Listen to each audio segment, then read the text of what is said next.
Hi friends, welcome to my YouTube channel SR Academy Hindi. तो इस video में मैं आप लोगों के लिए टेस्ट सीरीज 5 जो था SSC combined Hindi translator exam 2024 का मैंने अपने टेलीग्राम चैनल के थ्रू ये ऑर्गेनाइज कराया था। तो ये जो टेस्ट सीरीज 5 था उसका सॉल्यूशन है। इसमें देखेंगे कि जो भी इसमें प्रश्न आए थे या तो निबंध के प्रश्न हो या ट्रांसलेशन करने का जो प्रश्न था उसका उपयुक्त सॉल्यूशन क्या हो सकता है, कैसे हम लोग निबंध लिखेंगे उन टॉपिक्स पे, कैसे हम लोग एसे लिखेंगे उन टॉपिक्स पे, कैसे जिस भी तरह के आपके ट्रांसलेशन आए थे उसको हम लोग कैसे एक अच्छा ट्रांसलेशन करेंगे इंग्लिश टू हिंदी और हिंदी टू इंग्लिश में। तो जिन लोगों ने भी इस टेस्ट सीरीज में पार्टिसिपेट किया था उनको मालूम होगा ये टेस्ट सीरीज का फॉर्मेट होता है। तो सबसे पहले देख लेते हैं क्वेश्चन नंबर 1, जिसका पार्ट ए था right an essay in about 500 words on any one of the following. क्या क्या टॉपिक्स थे इंग्लिश एसे में? फर्स्ट टॉपिक था आपका लिंग्विस्टिक डाइवर्सिटी इन इंडिया, दूसरा टॉपिक था right to privacy in the digital age, तीसरा टॉपिक था आपका e waste the rising environmental hazard, चौथा टॉपिक था आपका make in India achievements and challenges. तो इसमें से आपको एक टॉपिक सेलेक्ट करना था, उसमें 500 वर्ड्स में इंग्लिश में ऐसे लिखना था। तो मैं आप लोगों के लिए चारों टॉपिक्स पे एक मॉडल ऐसे लेके आया हूँ। तो चलिए एक एक करके देख लेते हैं। सबसे पहला टॉपिक है आपका लिंग्विस्टिक डाइवर्सिटी इन इंडिया। इसको हमने कैसे स्टार्ट किया है, एक कोट के through. Language is the road map of a culture, it tells you where its people come from and where they are going. इस कोट के साथ हमने स्टार्ट किया है। आगे इंट्रोडक्शन में लिखेंगे this quote perfectly describes the rich linguistic diversity of India. India is a land of many languages, each carrying its own history, culture, and traditions. With over 1,600 spoken languages and 22 officially recognized languages, under the 8th schedule of the Constitution, India stands as one of the most linguistically diverse countries in the world. This diversity is not just a reflection of its past, but also a defining feature of its present and future. Next paragraph. The linguistic diversity of India is deeply connected to its historical and geographical background. Different regions have developed their own languages over centuries, influenced by trade, migration, and cultural exchanges. Sanskrit, one of the oldest languages, laid the foundation for many Indian languages like Hindi, Bengali, and Marathi. Dravidian languages such as Tamil, Telugu, Kannada, and Malayalam have their own unique scripts and literary traditions. Apart from these, there are tribal languages spoken by indigenous communities, each contributing to India's vast linguistic landscape. Next paragraph. Despite this diversity, India has managed to maintain unity through a multilingual system. Hindi and English serve as link languages, helping people from different linguistic backgrounds communicate with each other. However, regional languages continue to play a dominant role in daily life, education, administration, and literature. States in India have the right to adopt their own official language, ensuring that linguistic identity remains protected. Schools and universities also offer education in multiple languages, allowing students to learn in their mother tongue while also acquiring knowledge of other languages. Next paragraph. Linguistic diversity, while a strength, also brings certain challenges. One of the main concerns is the decline of some regional and tribal languages. With globalization and urbanization, many young people prefer English or Hindi over their native language. This shift puts smaller languages at risk of disappearing. Additionally, language-related conflicts have occurred in different parts of India, with people demanding greater recognition for their regional language. However, efforts are being made to address these issues. The government has introduced policies to promote multilingual education, and cultural organizations are working to preserve and document endangered languages. Next paragraph. The impact of linguistic diversity in India goes beyond communication. It influences literature, music, cinema, and even daily traditions. Many Indian languages have a rich literary heritage, with poets and writers producing remarkable works in different periods of history. Cinema in various languages has gained global recognition, and regional music traditions add to the country's cultural richness.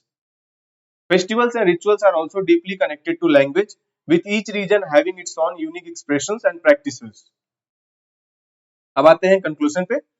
India's linguistic diversity is a source of pride and identity.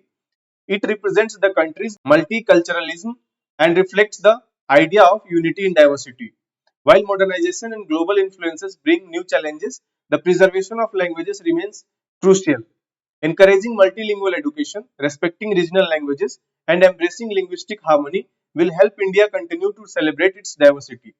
In a world that is becoming increasingly interconnected, India's ability to cherish its many languages while maintaining national unity serves as an inspiring example for all. तो इस तरह आपका पहले topic पे 500 words में हमने ऐसे complete कर लिया है। दूसरा टॉपिक था आपका right to privacy in the digital age. इसमें हमने कोट लिखा है, privacy is the foundation of freedom in the digital world. इसके आगे इंट्रोडक्शन में हम लोग लिखेंगे, in today's digital age, the right to privacy has become more important than ever. With the rapid development of technology, almost every aspect of life has moved online. From social media and online banking to digital healthcare and e-commerce, people share personal information on various platforms every day. While this has made life more convenient, it has also raised concerns about how personal data is collected, stored, and used. The right to privacy is essential to protect individuals from misuse of their personal information and to ensure their freedom in the digital world. Next paragraph. In the past, privacy was mainly about physical space and personal interactions. However, in today's interconnected world, digital privacy is just as crucial. Personal data such as names, phone numbers, addresses, and financial details are stored online by companies and governments. Social media platforms track user activity, online shopping websites store purchase history, and search engines collect browsing data. While these practices help improve user experience and services, they also create risks of data breaches, identity theft, and unauthorized surveillance. Next paragraph. One of the biggest concerns regarding privacy in the digital age is the misuse of personal data by large corporations and governments. Many companies collect vast amount of user data to sell advertisements or improve their products. Sometimes this data is shared with third parties without the user's consent. Additionally, cyber criminals often target digital databases to steal sensitive information, which can lead to financial loss and security threats. Governments also monitor online activities to prevent crime and maintain national security. But such surveillance can sometimes violate personal freedoms if not regulated properly. Next paragraph. To address these concerns, many countries have introduced laws to protect digital privacy. The European Union's General Data Protection Regulation is one of the strongest privacy laws, giving users greater control over their personal data.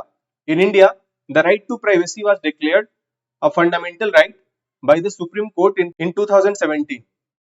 The government has also introduced data protection laws to ensure that companies follow strict guidelines while handling user information. However, there is still a need for better implementation and awareness to ensure that individuals fully understand their digital rights. Next paragraph. Despite these legal measures, the responsibility of maintaining digital privacy also lies with individuals. People must be cautious about sharing personal information online and use strong passwords, encryption, and privacy settings on digital platforms. Being aware of terms and conditions before signing up for online services and avoiding suspicious links can help prevent data theft. Education on digital literacy should be promoted to ensure that people understand how their data is used and what steps they can take to protect their privacy. अब आते हैं conclusion पे। In the modern world technology and privacy must go hand in hand. While digital advancements bring numerous benefits, they should not come at the cost of individual freedom and security. Governments, companies, and individuals must work together to ensure that the right to privacy is respected and upheld. By enforcing strong data protection laws and encouraging responsible online behavior, society can create a safer digital environment for everyone. Privacy is not a privilege but a fundamental right and it must be safeguarded in the digital age. इस तरह आपका 500 words में second topic पे इससे finish होता है। Third topic था आपका e waste the rising environmental hazard. इसमें हमने कोट लिखा है, the greatest threat to our planet is the belief that someone else will save it. इसके आगे हम लोग इंट्रोडक्शन में लिखेंगे, this quote perfectly captures the growing problem of electronic waste और e waste which has become one of the most serious environmental hazards of our time. With rapid technological advancements, people frequently upgrade their electronic devices, leading to a massive rise in discarded gadgets. Mobile phones, laptops, televisions, and other electronic appliances contain harmful chemicals that can cause severe pollution if not disposed of properly. The increasing amount of e-waste is a major concern for the environment and human health, making it crucial to find sustainable solutions. Next paragraph. E-waste is generated when electronic products become outdated, broken, or no longer useful. Unlike traditional waste, electronic waste contains toxic substances such as lead, mercury, cadmium, and arsenic. When these materials are dumped in landfills, they slowly release harmful chemicals into the soil and water, causing long-term damage. Additionally, burning e-waste releases toxic gases into the air, leading to respiratory problems and air pollution. The unregulated disposal of electronic items in developing countries has worsened this situation, as many of these regions lack proper recycling facilities. Next paragraph. One of the biggest reasons for the rise in e-waste is the increasing demand for new technology. Companies frequently release updated models of smartphones, laptops, and appliances, encouraging consumers to replace their old devices. Many people do not think about what happens to their discarded electronics, leading to improper disposal. Furthermore, electronic devices are often made in a way that makes them difficult to repair, forcing people to buy new products instead of fixing the old ones. This cycle of consumption adds to the growing pile of electronic waste. Next paragraph. To tackle the problem of e-waste, governments and organizations across the world have started taking action. Many countries have introduced e-waste management laws that require companies to recycle old electronic products. Some companies have launched take back programs where customers can return their old devices for safe disposal or recycling. In India, the government has made e-waste disposal regulations stricter and is encouraging responsible recycling.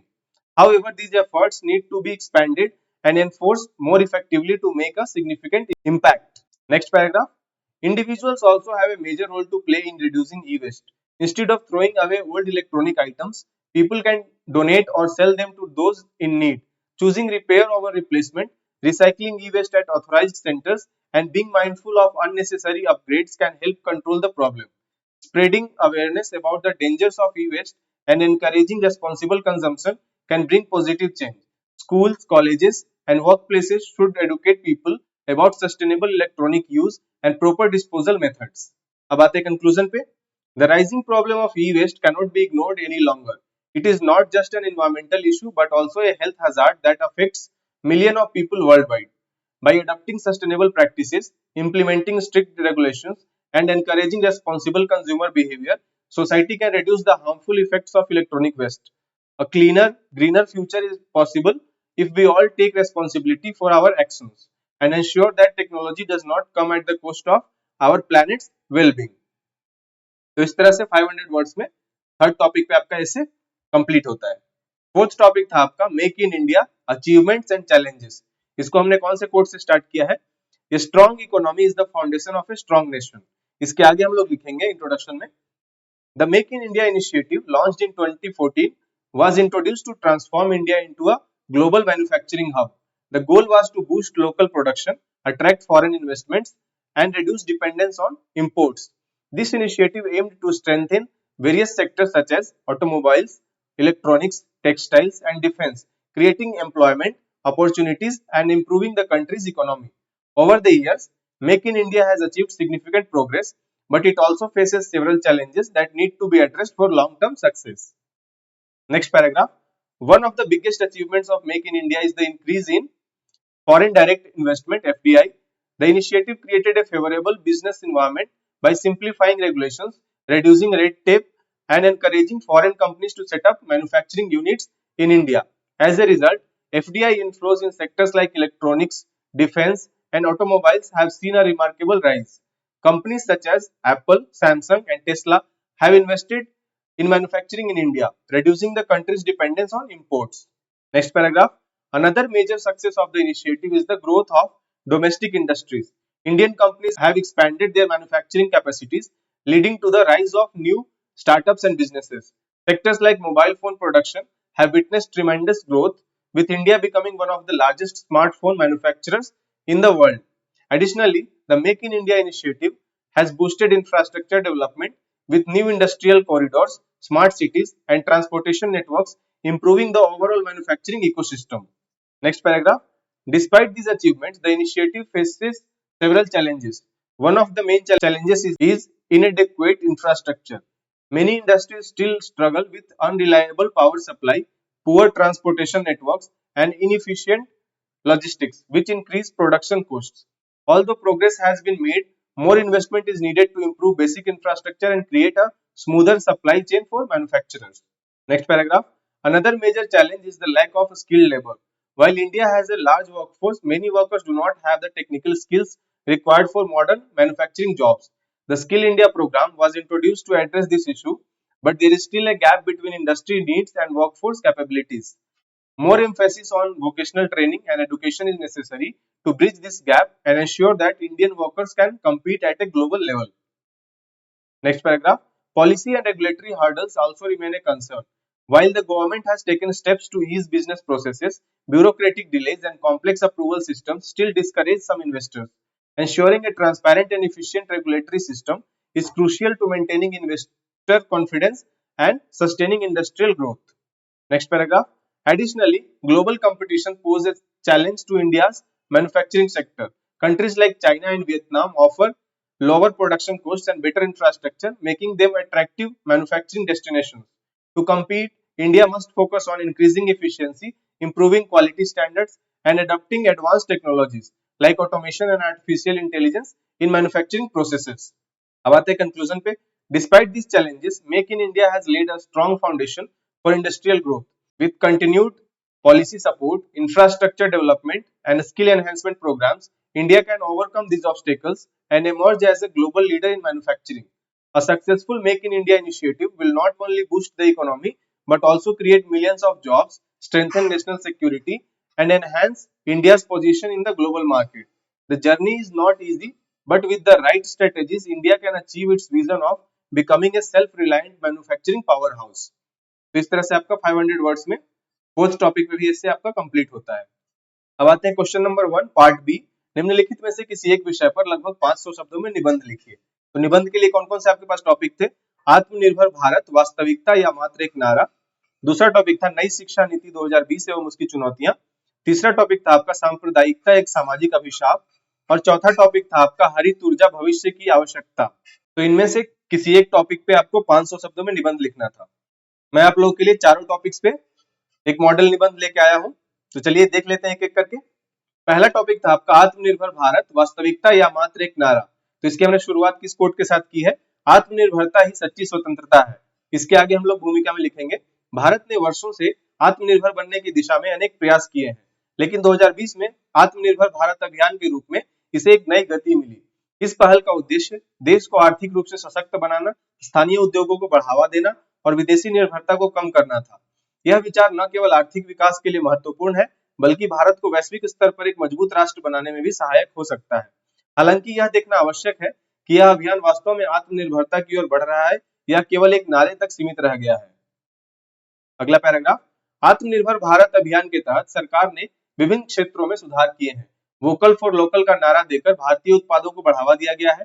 घरेलू विनिर्माण को प्रोत्साहित करने के लिए विभिन्न योजनाएं लाई गई हैं, जैसे कि PLI प्रोडक्शन लिंक्ड इंसेंटिव योजना, जिससे मोबाइल, इलेक्ट्रॉनिक्स और फार्मा उद्योगों को लाभ हुआ. इसके अलावा मुद्रा योजना के तहत छोटे और मध्यम उद्योगों को वित्तीय सहायता दी गई, जिससे नए स्टार्टअप और स्वरोजगार को बढ़ावा मिला. रक्षा क्षेत्र में भी स्वदेशी उत्पादन को प्राथमिकता दी गई, जिससे हथियारों और अन्य रक्षा उपकरणों के आयात को कम करने की दिशा में कदम उठाए गए. अगला पैराग्राफ. हालांकि इन उपलब्धियों के बावजूद आत्मनिर्भर भारत की राह में कई चुनौतियां बनी हुई हैं. सबसे बड़ी समस्या निर्माण क्षमता यानी मैन्युफैक्चरिंग कैपेसिटी की है. चीन और अन्य देशों की तुलना में भारत अभी भी उच्च गुणवत्ता और कम लागत में बड़े पैमाने पर उत्पादन करने में पीछे है. दूसरा महत्वपूर्ण मुद्दा तकनीकी आत्मनिर्भरता का है. कई महत्वपूर्ण उद्योग जैसे कि सेमीकंडक्टर और इलेक्ट्रॉनिक्स अभी भी बाहरी तकनीक पर निर्भर है. इसके अलावा लघु और मध्यम उद्योगों MSME की स्थिति भी चिंता का विषय है, क्योंकि उन्हें कई बार वित्तीय सहायता और आवश्यक संसाधनों की कमी का सामना करना पड़ता है. अगला पैराग्राफ. एक और चुनौती यह है कि नवाचार और अनुसंधान में भारत को और अधिक निवेश करने की आवश्यकता है. विकसित देशों की तुलना में भारत में अनुसंधान और विकास पर खर्च काफी कम है, जिससे नई तकनीकों का विकास धीमा रहता है. इसके अलावा श्रम कौशल यानी स्किल डेवलपमेंट भी एक बड़ी समस्या है. उद्योगों की जरूरत के हिसाब से श्रमिकों को प्रशिक्षित करने के लिए और अधिक प्रयास करने की आवश्यकता है. अगला पैराग्राफ. इन सभी चुनौतियों को देखते हुए यह कहना कठिन है कि आत्मनिर्भर भारत पूरी तरह से एक वास्तविकता बन चुका है. हालांकि यह भी सच है कि यह केवल एक नारा नहीं है. भारत सही दिशा में कदम बढ़ा रहा है और यदि सुधारों को पूरी तरह लागू किया जाए तो यह अभियान एक क्रांतिकारी बदलाव ला सकता है. सरकार को नीति निर्माण में निरंतरता बनाए रखनी होगी, अनुसंधान को बढ़ावा देना होगा और छोटे उद्योगों को मजबूत करना होगा. अब आते हैं कंक्लूजन यानी निष्कर्ष पे. अंततः आत्मनिर्भर भारत न तो केवल एक नारा है और न ही यह अभी पूरी तरह से एक वास्तविकता बन पाया है. यह एक ऐसा सपना है जिसे साकार करने के लिए निरंतर प्रयासों की आवश्यकता है. यदि सरकार, उद्योग और आम नागरिक मिलकर इस लक्ष्य की ओर कार्य करें तो वह दिन दूर नहीं जब भारत एक सशक्त, आत्मनिर्भर और वैश्विक स्तर पर प्रभावशाली देश बनकर उभरेगा। इस तरह आपका 500 शब्दों में पहले टॉपिक पे निबंध कंप्लीट होता है। दूसरा टॉपिक था आपका नई शिक्षा नीति 2020 एवं इसकी चुनौतियां। इसको हमने कैसे स्टार्ट किया है? शिक्षा वह शक्ति है जो भविष्य का निर्माण करती है। इसके आगे हम लोग भूमिका में लिखेंगे, भारत में शिक्षा प्रणाली को अधिक समावेशी, आधुनिक और रोजगार परक बनाने के लिए नई शिक्षा नीति एनईपी 2020 लागू की गई। यह नीति 34 वर्षों बाद भारतीय शिक्षा प्रणाली में एक बड़ा बदलाव लेकर आई, जिसका उद्देश्य छात्रों को केवल सैद्धांतिक ज्ञान देने के बजाय उनके समग्र विकास पर ध्यान केंद्रित करना है। यह नीति स्कूली शिक्षा से लेकर उच्च शिक्षा तक कई सुधार लाती है, जिससे छात्रों को अधिक स्वतंत्रता और व्यवहारिक ज्ञान प्राप्त हो सके। हालांकि इस नीति को सफलतापूर्वक लागू करने में कई चुनौतियां भी हैं, जिन्हें दूर करना आवश्यक है। अगला पैराग्राफ, नई शिक्षा नीति 2020 का सबसे महत्वपूर्ण पहलू स्कूली शिक्षा में बदलाव है। पहले 10+2 की प्रणाली थी, जिसे बदलकर 5+3+3+4 कर दिया गया है। इसका उद्देश्य बच्चों की प्रारंभिक शिक्षा को मजबूत बनाना है।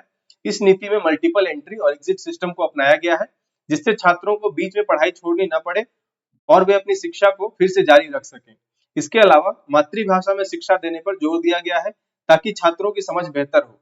उच्च शिक्षा में भी महत्वपूर्ण बदलाव किए गए हैं, जैसे 4 साल का स्नातक पाठ्यक्रम, एक ही रेगुलेटरी बॉडी HECI का गठन और शोध व नवाचार को बढ़ावा देना। अगला पैराग्राफ, इसके अलावा पारंपरिक और व्यावसायिक शिक्षा को समान महत्व देने की बात कही गई है। इससे छात्रों को केवल डिग्री प्राप्त करने की जगह हुनर विकसित करने का अवसर मिलेगा, जिससे रोजगार के अधिक अवसर मिलेंगे।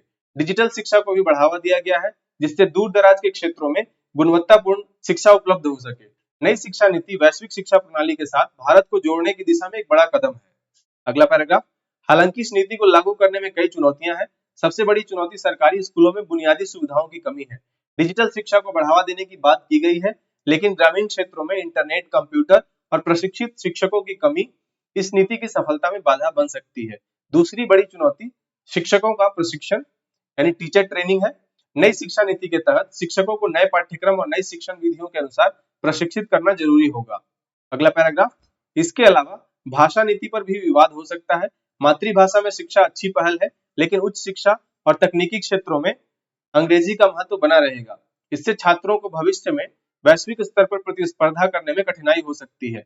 नीति के क्रियान्वयन के लिए आवश्यक वित्तीय संसाधनों की भी कमी एक बड़ी चुनौती है। यदि सरकार इस नीति को पूरी तरह लागू करना चाहती है, तो शिक्षा पर GDP का अधिक प्रतिशत खर्च करना आवश्यक होगा। अब आते हैं निष्कर्ष पे। नई शिक्षा नीति 2020 एक क्रांतिकारी बदलाव की दिशा में कदम है, लेकिन इसे सफल बनाने के लिए सरकार, शिक्षकों और समाज को मिलकर काम करना होगा। यदि इन चुनौतियों को प्रभावी ढंग से हल किया जाए, तो यह नीति भारत की शिक्षा प्रणाली को मजबूत बनाएगी और छात्रों को व्यवहारिक ज्ञान, कौशल और आत्मनिर्भरता की ओर ले जाएगी। इससे भारत एक वैश्विक ज्ञान शक्ति बनने की ओर बढ़ेगा। इस तरह आपका 500 शब्दों में दूसरे टॉपिक पे भी निबंध समाप्त होता है। तीसरा टॉपिक था आपका सांप्रदायिकता एक सामाजिक अभिशाप। इसको हमने कैसे स्टार्ट किया है? धर्म हमें जोड़ता है, लेकिन सांप्रदायिकता हमें तोड़ती है। इसके आगे हम लोग भूमिका में लिखेंगे, भारत एक धार्मिक विविधता वाला देश है, जहां विभिन्न जाति, धर्म और संप्रदाय के लोग मिलजुल कर रहते हैं। लेकिन जब धर्म का उपयोग राजनीति, सत्ता और स्वार्थ के लिए किया जाता है, तो समाज में सांप्रदायिकता जन्म लेती है। सांप्रदायिकता एक ऐसी विचारधारा है जो समाज को धर्म के आधार पर विभाजित करती है और लोगों के बीच नफरत, हिंसा और असहिष्णुता को बढ़ावा देती है। यह न केवल सामाजिक सौहार्द को नुकसान पहुंचाती है, बल्कि देश के विकास और एकता के लिए भी गंभीर खतरा बन जाती है। अगला पैराग्राफ, सांप्रदायिकता के कई कारण होते हैं। सबसे पहला कारण अशिक्षा और अंधविश्वास है। जब लोग धर्म की सही शिक्षा और मूल्यों को नहीं समझते, तो वे कट्टरपंथी सोच का शिकार हो जाते हैं। राजनीतिक स्वार्थ भी सांप्रदायिकता को बढ़ावा देते हैं। कुछ नेता और राजनीतिक दल अपने हितों को साधने के लिए धर्म का उपयोग करते हैं और लोगों को धार्मिक आधार पर भड़काते हैं। इसके अलावा फेक न्यूज और सोशल मीडिया भी सांप्रदायिकता फैलाने में एक बड़ा माध्यम बन गया है। कई बार अफवाहों और झूठी खबरों के कारण समाज में तनाव और दंगे भड़क उठते हैं। कुछ असामाजिक तत्व धार्मिक मतभेदों को बढ़ावा देकर समाज में अशांति फैलाने का प्रयास करते हैं। इस तरह सांप्रदायिकता कई स्तरों पर समाज को कमजोर करती है। अगला पैराग्राफ, सांप्रदायिकता के दुष्प्रभाव समाज के लिए बहुत घातक होते हैं। यह भाईचारे और सामाजिक सौहार्द को नष्ट कर देती है। सांप्रदायिक दंगों के कारण हजारों निर्दोष लोग मारे जाते हैं, हजारों घर उजड़ जाते हैं और समाज में भय का वातावरण बन जाता है। इसके अलावा यह अर्थव्यवस्था को भी नुकसान पहुंचाती है, क्योंकि दंगों के कारण व्यापार और उद्योग ठप हो जाते हैं। सांप्रदायिकता से देश की छवि भी खराब होती है, जिससे विदेशी निवेश और पर्यटन पर भी नकारात्मक प्रभाव पड़ता है। हिंसा और तनाव के कारण आम नागरिकों का जीवन कठिन हो जाता है और समाज में अस्थिरता बढ़ती है। अगला पैराग्राफ, हालांकि इस समस्या का समाधान संभव है। सबसे पहले शिक्षा को मजबूत बनाना होगा ताकि लोग धर्म की सही समझ विकसित कर सकें और कट्टरपंथ से बच सकें। मीडिया और सोशल मीडिया प्लेटफॉर्म को भी जिम्मेदारी से काम करना होगा और झूठी खबरों को फैलने से रोकना होगा। सख्त कानूनों की जरूरत है ताकि सांप्रदायिक हिंसा भड़काने वालों के खिलाफ कड़ी कार्रवाई की जा सके। इसके अलावा राजनीतिक दलों को भी सांप्रदायिकता को चुनावी मुद्दा बनाना बंद करना होगा और समाज में शांति, सौहार्द और सहिष्णुता को बढ़ावा देना होगा। धार्मिक संस्थाओं को भी अपने अनुयायियों को सहिष्णुता और सौहार्द की शिक्षा देने की पहल करनी चाहिए। अब आते हैं निष्कर्ष पे। अंततः सांप्रदायिकता एक सामाजिक अभिशाप है जो समाज को भीतर से खोखला बना देती है। इसे मिटाने के लिए हर नागरिक को सद्भाव, सहिष्णुता और आपसी प्रेम को अपनाना होगा। हमें यह समझना होगा कि धर्म का उद्देश्य विभाजन नहीं बल्कि मानवता को जोड़ना है। जब लोग आपसी मतभेद भूलकर एकजुटता और भाईचारे को अपनाएंगे तभी समाज प्रगति करेगा और देश शांति और विकास के मार्ग पर आगे बढ़ सकेगा। तो इस तरह तीसरे टॉपिक पे आपका निबंध 500 शब्दों में समाप्त होता है। अब आपका चौथा टॉपिक था हरित ऊर्जा, भविष्य की आवश्यकता। इसको हमने कैसे स्टार्ट किया है? हरित ऊर्जा केवल एक विकल्प नहीं बल्कि भविष्य की आवश्यकता है। इसके आगे हम लोग भूमिका में लिखेंगे, आज की दुनिया में ऊर्जा की बढ़ती मांग के साथ साथ पर्यावरण पर पड़ने वाले नकारात्मक प्रभावों को देखते हुए हरित ऊर्जा को अपनाना आवश्यक हो गया है। हरित ऊर्जा उन स्रोतों से प्राप्त की जाती है जो पर्यावरण को नुकसान नहीं पहुंचाते और प्राकृतिक संसाधनों का अधिक दोहन किए बिना स्थायी ऊर्जा प्रदान करते हैं। यह ऊर्जा मुख्य रूप से सौर, पवन, जल, जैव और ज्वारीय ऊर्जा से प्राप्त होती है। बढ़ते प्रदूषण, जलवायु परिवर्तन और जीवाश्म ईंधनों की समाप्ति के कारण हरित ऊर्जा की ओर कदम बढ़ाना आज की महत्वपूर्ण आवश्यकता बन गई है। अगला पैराग्राफ, आज दुनिया में जीवाश्म ईंधनों जैसे कोयला, पेट्रोल और डीजल का अत्यधिक उपयोग किया जा रहा है, जिससे वातावरण में कार्बन उत्सर्जन बढ़ता है और ग्लोबल वार्मिंग जैसी गंभीर समस्या उत्पन्न होती है। इसके अतिरिक्त इन संसाधनों का भंडार सीमित है और आने वाले वर्षों में इनका समाप्त होना निश्चित है। ऐसे में हमें ऐसी ऊर्जा को अपनाने की आवश्यकता है जो सतत और स्वच्छ हो। हरित ऊर्जा न केवल प्रदूषण को कम करती है बल्कि यह सस्ते और स्थायी स्रोतों से प्राप्त होती है, जिससे ऊर्जा संकट को हल करने में मदद मिल सकती है। अगला पैराग्राफ, हरित ऊर्जा के कई प्रकार हैं। सौर ऊर्जा सबसे अधिक प्रचलित हरित ऊर्जा स्रोतों में से एक है। यह सूर्य के प्रकाश से बिजली उत्पादन करती है और इसे आसानी से घरों और उद्योगों में इस्तेमाल किया जा सकता है। पवन ऊर्जा भी एक महत्वपूर्ण विकल्प है जिसमें हवा की गति से टरबाइन चलाकर बिजली उत्पन्न की जाती है। जल विद्युत ऊर्जा में पानी के प्रवाह से बिजली उत्पन्न होती है, जबकि जैव ऊर्जा में जैविक अवशेषों को जलाकर ऊर्जा प्राप्त की जाती है। इसके अलावा ज्वारीय ऊर्जा समुद्र की लहरों से उत्पन्न होती है और स्थायी ऊर्जा का एक अच्छा स्रोत हो सकती है। अगला पैराग्राफ, हरित ऊर्जा के कई फायदे हैं। सबसे पहला लाभ यह है कि यह स्वच्छ और पर्यावरण के अनुकूल होती है। यह कार्बन उत्सर्जन को कम करके जलवायु परिवर्तन को रोकने में मदद करती है। दूसरा, यह लंबे समय तक इस्तेमाल की जा सकती है क्योंकि यह नवीकरणीय संसाधनों से प्राप्त होती है। तीसरा, यह रोजगार के नए अवसर पैदा करती है क्योंकि इसके उत्पादन और रखरखाव के लिए कुशल श्रमिकों की आवश्यकता होती है। इसके अलावा यह विदेशी तेल और गैस पर निर्भरता कम करने में भी मदद करती है, जिससे देश की अर्थव्यवस्था को मजबूती मिलती है। अगला पैराग्राफ है, हालांकि हरित ऊर्जा को अपनाने में कुछ चुनौतियां भी हैं। सबसे बड़ी चुनौती यह है कि हरित ऊर्जा के उपकरणों की स्थापना महंगी होती है, जिससे इसे व्यापक स्तर पर अपनाना मुश्किल हो जाता है।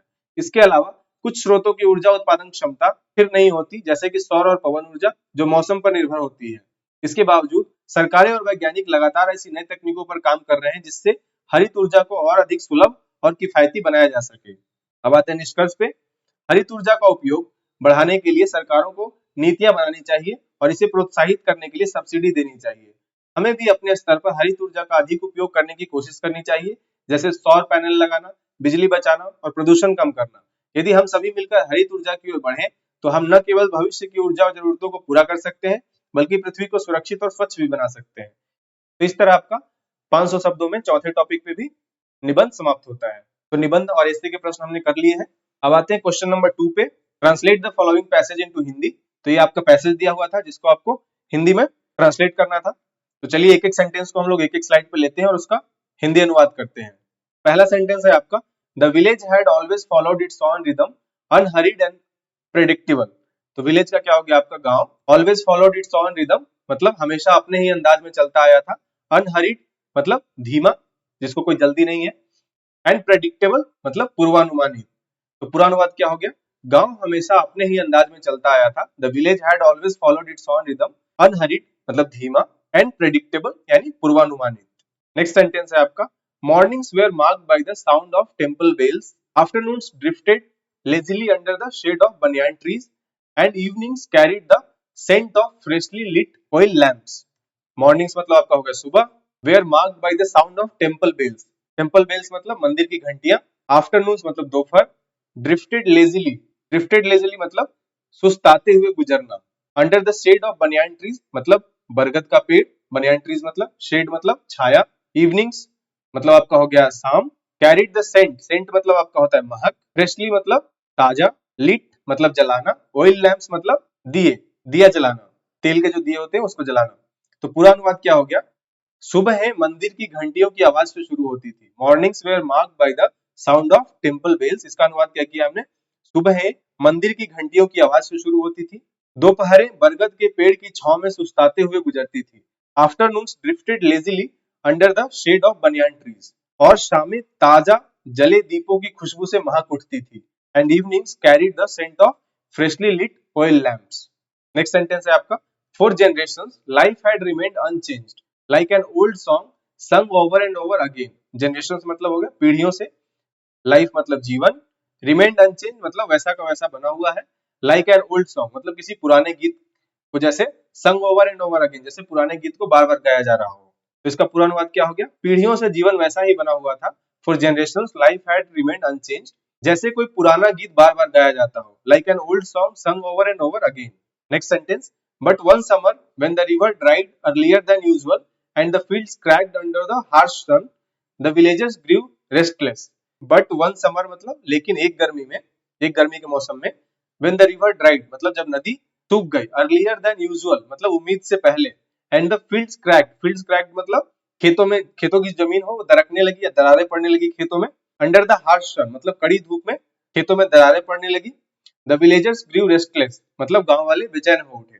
तो पूरा अनुवाद क्या हो गया इसका, लेकिन एक गर्मी में जब नदी उम्मीद से पहले ही सूख गई और कड़ी धूप में खेतों में दरार पड़ गई या खेतों की जमीन दरकने लगी, कुछ भी लिख सकते हैं, तो गांव वाले बेचैन हो उठे। Next sentence, they gathered in the temple courtyard seeking answers from the old priest, gathered मतलब इकट्ठा होना, टेम्पल कोर्टयार्ड मतलब मंदिर के आंगन में, सीकिंग मतलब जवाब जानने के लिए, फ्रॉम द ओल्ड प्रीस्ट मतलब बूढ़े बुजुर्ग पुजारी से, आंसर्स मतलब आपका उत्तर। तो पूरा अनुवाद क्या हो गया, वे बुजुर्ग पुजारी से इसका कारण पूछने के लिए मंदिर के प्रांगण में इकट्ठा हुए। Next sentence, he listen to their worries nodding slowly as if deciphering a secret hidden in the air, he listen to their worries, worries मतलब होता है चिंता, लिसन मतलब सुनना, तो उसने उनकी चिंताएं सुनी, नॉडिंग स्लोली और धीरे धीरे सर हिलाया, और धीरे से सिर हिलाया, कुछ भी लिख सकते हैं, एज इफ डिसाइफरिंग मतलब किसी चीज को, किसी चीज की गहराई को समझने की कोशिश करना, यहाँ इसका अर्थ ये हो जाएगा। सीक्रेट मतलब रहस्य, हिडन इन द एयर मतलब हवा में छुपे हुए किसी रहस्य को समझने की कोशिश कर रहे हैं। तो पूरा अनुवाद क्या हो गया, उसने उनकी चिंताएं सुनी और धीरे धीरे सिर हिलाया, मानो हवा में छिपे किसी रहस्य को समझने की कोशिश कर रहा हो। Next sentence, the rains will come when they must, he finally said, his voice calm unshaken, बारिश तब आएगी जब उसे आना होगा, the rains will come when they must, he finally said उसने आखिरकार कहा, ठीक है, हिज वॉइस काम, काम मतलब शांत, अनशेकन मतलब अडिग, तो उसकी आवाज शांत और अडिग थी। Next sentence, until then we must do what we always have, wait and endure, तो until then मतलब तब तक, we must do what we always have हमें वही करना होगा जो हम हमेशा से करते आए हैं। क्या करते आए हैं, वेट मतलब प्रतीक्षा, और एंड्योर का मतलब सहन करना या संयम रखना, तो वो लिख सकते हैं, प्रतीक्षा और सहन करना या संयम रखना। Next sentence, Ravi the youngest among them did not understand such patience, Ravi the youngest among them मतलब जो उनमें सबसे छोटा था, did not understand such patience इतनी सहनशीलता को नहीं समझ सका, पेशेंस मतलब धैर्य भी लिख सकते हैं, सहनशीलता भी लिख सकते हैं, इतने धैर्य को नहीं समझ पाया। Next sentence, he had spent his childhood watching the river flow believing it to be endless, he had spent his childhood उसने अपना बचपन नदी के बहाव को देखते हुए बिताया था, watching the river flow मतलब नदी के बहाव, उसने अपना बचपन नदी के बहाव को देखते हुए बिताया था, चाइल्डहुड का मतलब हो गया बचपन, believing it to be endless, believe मतलब मानना, एंडलेस मतलब यहाँ इस संदर्भ में है जो कभी नहीं हो सकता। तो पूरा अनुवाद क्या हो गया, उसने अपना बचपन नदी के बहाव को देखते हुए बिताया था, यह मानते हुए कि यह कभी नहीं सूखेगी। Next sentence, now seeing its bed turn to dust he felt a quiet panic settle in his chest. Now मतलब अब, seeing its bed turn to dust, यहाँ नदी की बात हो रही है। सीइंग मतलब देखना, इट्स बेड मतलब नदी का जो तल है वो धूल में बदल गया, डस्ट मतलब धूल। He felt A quite panic settle in his chest मतलब सीने में एक अजीब सी घबराहट घर करने लगी। तो पूरा अनुवाद क्या हो गया, अब जब उसने नदी के तल को धूल में बदलते देखा तो उसके सीने में एक अजीब सी घबराहट घर करने लगी। Next sentence, that night he walked alone to the river bank looking up at the vast sky. That night मतलब उस रात, he walked alone to the river bank मतलब नदी के किनारे, तो वह अकेले नदी के किनारे तक गया। Looking up at the vast sky मतलब अनंत आकाश की ओर देखने लगा, अनंत आकाश की ओर क्या करा, देखने लगा। Next sentence, the stars shimmered like distant lanterns unaffected by the worries of the earth below. Stars का मतलब क्या हो गया, तारे, शिमर्ड मतलब टिमटिमाना, लाइक डिस्टेंट मतलब दूरस्थ, लैंटर्न्स मतलब क्या होता है, दीप, तो दूरस्थ दीपों की तरह टिमटिमा रहे थे क्या, तारे। अनअफेक्टेड मतलब अछूते, बाय द वरीज मतलब चिंताएं, किसकी, अर्थ बिलो मतलब धरती की चिंताओं से। तो तारे दूरस्थ दीपों की तरह टिमटिमा रहे थे, धरती की चिंताओं से बिल्कुल अछूते। इसको ऐसे भी लिख सकते हैं, धरती की चिंताओं से बिल्कुल अछूते तारे दूरस्थ दीपों की तरह टिमटिमा रहे थे। Next sentence, he took a deep breath perhaps the priest was right. He took a deep breath, उसने गहरी सांस ली, परहैप्स मतलब शायद, द प्रीस्ट वाज राइट शायद पुजारी सही कह रहे थे, प्रीस्ट मतलब पुजारी। Next sentence, perhaps faith was not about waiting for miracles but about learning to live without them. Perhaps मतलब हो गया शायद, फेथ मतलब आपका हो जाता है आस्था, not about waiting for miracles मतलब आपका होता है चमत्कार, लर्निंग मतलब सीखना। तो पूरा अनुवाद क्या हो गया, शायद परहैप्स आस्था चमत्कार की प्रतीक्षा करने में नहीं, faith was not about waiting for miracles बल्कि उनके बिना जीना सीखने में थी, but about learning to live without them. तो ये आपका इंग्लिश का पैसेज था, उसका और हिंदी अनुवाद। तो जितने भी लोगों ने प्रैक्टिस किया होगा उन्होंने अपना अनुवाद मिला लिया होगा, और इस तरह से हम लोग किसी साहित्यिक पाठ का अनुवाद करते हैं। यहाँ आपने देखा होगा कि भावानुवाद को ज्यादा से ज्यादा प्रयोग किया गया है, हिंदी भाषा के अनुकूल अनुवाद करने की कोशिश की गई है। तो वैसा ही आप भी अगर इस तरह का पैसेज आपका आता है तो वैसे ही आप भी अनुवाद करेंगे। अब आपका जो हिंदी का अनुच्छेद था वो ये था, इसका आपको इंग्लिश में ट्रांसलेशन करना था। तो ये क्वेश्चन नंबर 2 का part B, translate the following passage into English. एक एक वाक्य को हम लोग एक एक स्लाइड में लेते हैं और उसका इंग्लिश ट्रांसलेशन करते हैं। चलिए, पहला सेंटेंस आपका था, भ्रष्टाचार को एक ऐसे गैर संस्थागत व्यवहार की संज्ञा दी जा सकती है जिसमें सत्ता या पद का दुरुपयोग शामिल होता है, जिससे निर्णय लेने की प्रक्रियाओं को प्रभावित किया जा सकता है। भ्रष्टाचार को क्या बोलेंगे, करप्शन। गैर संस्थागत मतलब नॉन इंस्टीट्यूशनल, व्यवहार मतलब बिहेवियर, सत्ता का क्या हो जाता है आपका, पावर, और पद का क्या हो जाता है आपका, पोजीशन। दुरुपयोग मतलब मिसयूज, निर्णय लेने की प्रक्रिया मतलब डिसीजन मेकिंग प्रोसेस, प्रभावित करना मतलब इन्फ्लुएंस। तो पूरा अनुवाद क्या हो गया, corruption can be described as a non institutional behaviour. भ्रष्टाचार को एक ऐसे गैर संस्थागत व्यवहार की संज्ञा दी जा सकती है that involves the misuse of power और पोजीशन, जिसमें सत्ता या पद का दुरुपयोग शामिल होता है।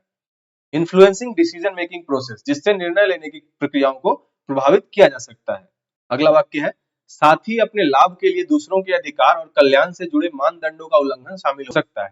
तो लाभ का क्या हो जाता है, लाभ का अपने लाभ मतलब पर्सनल गेन, दूसरों के अधिकार मतलब राइट्स ऑफ अदर्स, कल्याण का मतलब हो जाता है वेलबींग या वेलफेयर, मानदंड मतलब, मानदंड का हम लोग यहाँ अनुवाद करेंगे नॉर्म्स, उल्लंघन मतलब वायोलेट। पूरा अनुवाद क्या हो गया, it may also involve violating norms related to the rights and wellbeing of others for personal gain. Next sentence, भ्रष्टाचार उन सभी क्रियाओं या व्यवहारों को कहते हैं जिनसे किसी व्यक्ति अथवा समूह विशेष को क्षति हो। भ्रष्टाचार का आपका हो गया करप्शन, क्रियाओं मतलब एक्शंस, व्यवहारों मतलब बिहेवियर्स, व्यक्ति मतलब इंडिविजुअल, समूह विशेष के लिए स्पेसिफिक ग्रुप, क्षति मतलब टू कॉज हार्म। तो पूरा अनुवाद क्या हो गया, corruption refers to all actions और behaviours that cause harm to an individual और ए स्पेसिफिक ग्रुप। अगला वाक्य है आपका, यानी भ्रष्टाचार पारस्परिक विश्वास को ठेस पहुंचाता है, लोकतंत्र को कमजोर करता है और आर्थिक विकास की राह में भी बाधा उत्पन्न करता है।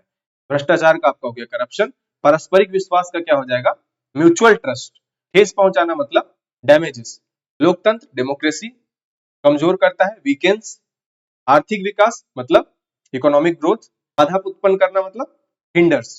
पूरा अनुवाद क्या हो गया, इन अदर वर्ड्स, यानी के लिए यूज हुआ है, in other words corruption damages mutual trust, पारस्परिक विश्वास को ठेस पहुंचाता है भ्रष्टाचार, वीकेंस डेमोक्रेसी, लोकतंत्र को कमजोर करता है, and also hinders economic growth, और आर्थिक विकास की राह में भी बाधा उत्पन्न करता है। अगला वाक्य, और तो और इससे समाज में असमानता, गरीबी, सामाजिक विभाजन और पर्यावरण संकट को भी बढ़ावा मिलता है। तो समाज का आपका हो गया सोसाइटी, असमानता मतलब इनइक्वालिटी, गरीबी मतलब पॉवर्टी, सामाजिक विभाजन मतलब सोशल डिवीजन, और पर्यावरण संकट मतलब इन्वायरमेंटल क्राइसिस। बढ़ावा मिलता है का क्या हो जाएगा, फॉस्टर्स। फॉस्टर्स मतलब बढ़ावा देना। तो पूरा अनुवाद क्या हो गया, मोर ओवर, और तो और तो और के लिए हमने क्या किया, more over, it fosters inequality, समाज में असमानता, पॉवर्टी गरीबी, सोशल डिवीजन सामाजिक विभाजन, एंड एनवायरमेंटल क्राइसिस मतलब पर्यावरण संकट इन सोसाइटी मतलब समाज में। अगला वाक्य है, मनुष्य अपनी आर्थिक आकांक्षाओं को पूरा करने और संसाधनों पर अधिक से अधिक स्वामित्व प्राप्त करने के लिए अपने पद या ऑफिस का दुरुपयोग करने से भी नहीं झिझकते। मनुष्य का हो जाएगा ह्यूमंस, आर्थिक आकांक्षाओं मतलब इकोनॉमिक एम्बिशंस, संसाधनों मतलब रिसोर्सेस, अधिक से अधिक मतलब मैक्सिमम, स्वामित्व का क्या हो जाएगा, स्वामित्व प्राप्त करना, तो गेन मैक्सिमम कंट्रोल, अपने पद या ऑफिस क्या हो जाएगा, पोजीशन और ऑफिस, दुरुपयोग का क्या हो जाएगा, मिसयूज, झिझकना मतलब हेसिटेट।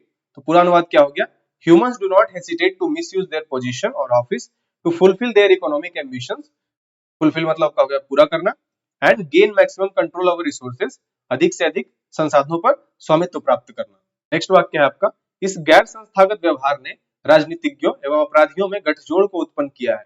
गैर संस्थागत मतलब नॉन इंस्टीट्यूशनल, व्यवहार मतलब बिहेवियर, राजनीतिज्ञ मतलब पॉलिटिशियंस, अपराधी मतलब क्रिमिनल्स, गठजोड़ मतलब गठजोड़ के लिए शब्द है नेक्सस, उत्पन्न कर दिया है। तो पूरा अनुवाद क्या हो गया, this non institutional behaviour has led to हम लोग यूज कर रहे हैं उत्पन्न कर दिया है के लिए, नेक्सस, नेक्सस मतलब गठजोड़, बिटवीन पॉलिटिशियन मतलब राजनीतिज्ञ और क्रिमिनल्स मतलब अपराधियों के बीच। अगला वाक्य है, आज भ्रष्टाचार इतना हो गया है कि लोगों ने यह स्वीकार कर लिया है कि बिना रिश्वत दिए कोई काम होगा ही नहीं या समय पर नहीं होगा। भ्रष्टाचार का आपका होगा करप्शन, स्वीकार करना का क्या हो जाता है, एक्सेप्टेड, रिश्वत का क्या हो जाता है, ब्राइब। तो पूरा अनुवाद क्या हो गया, टुडे मतलब आज, corruption has become so widespread, भ्रष्टाचार इतना हो गया है, that people have accepted the belief, कि लोगों ने यह स्वीकार कर लिया है, that no work will get done और at least not on time without paying a bribe, कि बिना रिश्वत दिए कोई काम होगा ही नहीं या समय पर नहीं होगा।